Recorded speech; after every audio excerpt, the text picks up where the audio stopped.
لوگ عبادت بھی کراتے ہیں تو ڈرا کے کراتے ہیں، سزا سناتے ہیں پہلے، اس یہ کام نہیں کرو گے تو اس کی یہ بے شک ہے، لکھا ہوا بھی ہے کتابوں میں، لیکن ہمارا تھوڑا طریقہ کار الگ ہے، کیونکہ میرا ماننا یہ ہے کہ لوگوں کو عظمت بتائیں، لوگ اس چیز کی عظمت کو سن کے دیکھ کے قائل ہو کے پھر اس کی طرف راغب ہوں۔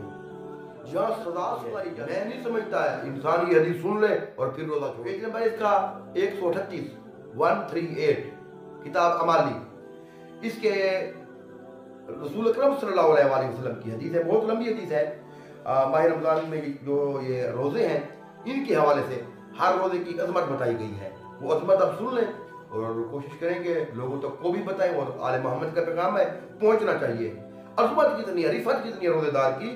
سعید بن جبیر سے روایت ہے کہ وہ کہتا ہے کہ میں نے ابن عباس سے سوال کیا، جو شخص ماہ رمضان میں روزے رکھتا ہے اور وہ اس ماہ کے حق کی معرفت رکھتا ہے تو اس شخص کا اجر و ثواب کیا ہے؟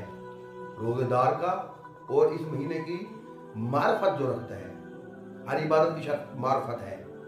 تو یہاں پہ لمبی حدیث ہے، میں آپ کو مقصد کی بات کوشش کروں گا کہ آئندہ تمام دنوں میں 2 4 5 دن تک کے روزوں کی عظمت بتاؤں گا کہ اس مہینے میں روزے رکھنے والے کا مقام کیا ہے۔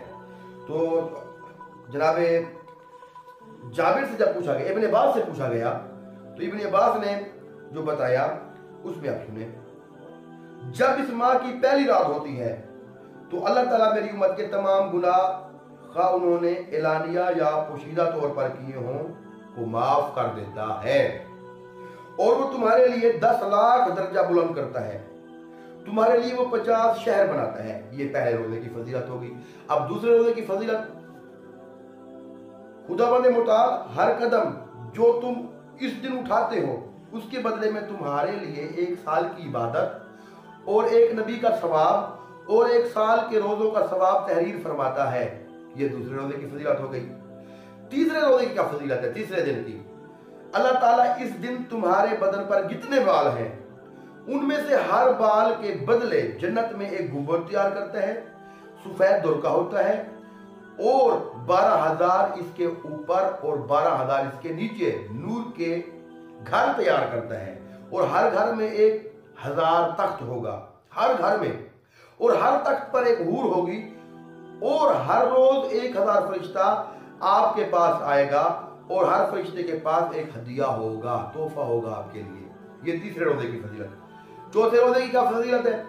سرکار ارشاد فرما رہے ہیں، سرکار کی حدیث ہے، ابن عباس سے جو ہے روایت کر رہے ہیں سرکار کی حدیث کو، اس دن اللہ تعالیٰ تم کو جنت میں 70,000 محل عطا کرے گا۔ یہ چوتھے روزے کی فضیلت، چوتھے دن کی فضیلت ہے کہ اس دن اللہ تعالیٰ تم کو جنت میں 70,000 محل عطا کرے گا، اور ہر محل میں 70,000 کمرے ہوں گے، اور ہر کمرے میں 50,000 تخت ہوں گے، اور ہر تخت پر حور ہوگی، اور اس کے سامنے 1,000 کنیزیں ہوں گی، اور ہر کنیز اس دنیا اور جو کچھ اس کے اندر ہے ان سب سے بہتر ہوگا۔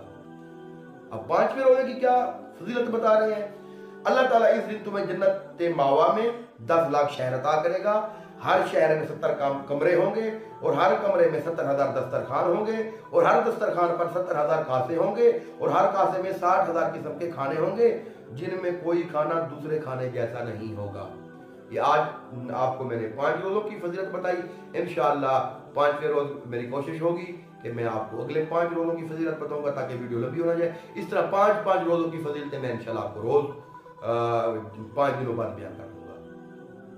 کوشش کریں یہ حدیث لوگوں تک پہنچائے تاکہ لوگوں کو عظمت اور معرفت ہو، اور وہ ڈر کے مارے نہیں ہیں، خوش ہو کے ہیں، اپنے یعنی انعامات الہی کا شوق ہو، جس میں جو اللہ نے ان کو عطا کیے کرنے ہیں اس کو جان کر، سوچ کر، سمجھ کر وہ آئیں، کیونکہ یہ وہ قوم ہے جو مولا میر کائنات کی ماننے والی ہے۔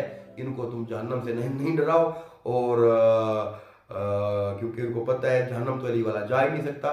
عظمتیں بتاؤ، صرف اور صرف عظمتیں بتاؤ کہ ان اعمال کی عظمت کتنی ہے۔ کوئی بھی نیکی اگر کی طرف آپ راغب کرنا چاہتے ہیں تو نیکی کا معیار بتاؤ، عظمت بتاؤ، تو انشاءاللہ یہ اس طرف آ جائیں گے۔ وَمَا عَلَيْنَا إِلَّا الْبَلَاغُ الْمُبِينُ۔ یا